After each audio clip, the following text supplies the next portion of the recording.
Karibu Tabora, karibu Toronto.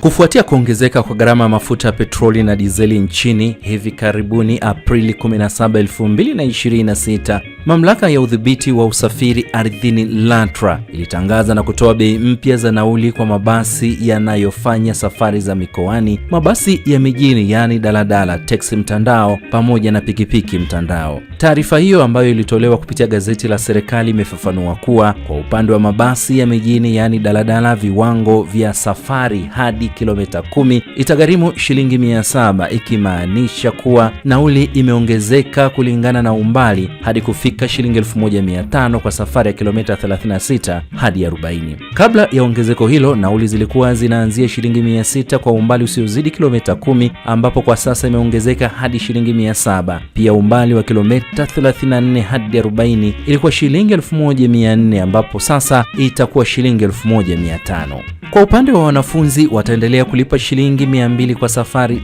bila kujali umbali, huku teksi mtandao nauli zikipangwa kwa viwango vya chini na juu, ambapo kwa safari isiyozidi kilomita 1 abiria atalipa kati ya shilingi 4000 hadi 5000, huku gharama ya kuanzia safari ikiwa ni kati ya shilingi 1100 na 1200. Aidha, nauli kwa kila kilomita ni kati ya shilingi 1100 hadi 1300 na kwa dakika ni kati ya shilingi 120 hadi 150. Katika jedwali la nauli za mabasi ya masafa marefu, nauli zimepangwa kulingana na daraja la basi na hali ya barabara. Kwa mabasi ya kawaida yani ordinary, abiria atalipa ongezeko la shilingi 57 na senti 93 kwa kilomita 1 katika barabara ya lami na shilingi 66 na senti 62 kwa barabara ya vumbi. Mabasi ya kati yani semi luxury, nauli kwa kilomita 1 kwenye barabara ya lami ni ongezeko la shilingi 74 na senti 18. Bei hizi za nauli mpya zitaanza kutumika Mei Mosi 2026, ikiwa ni baada ya siku 14 tangu kutangazwa rasmi kupitia gazeti la serikali. Karibu Tabora, karibu Toronto.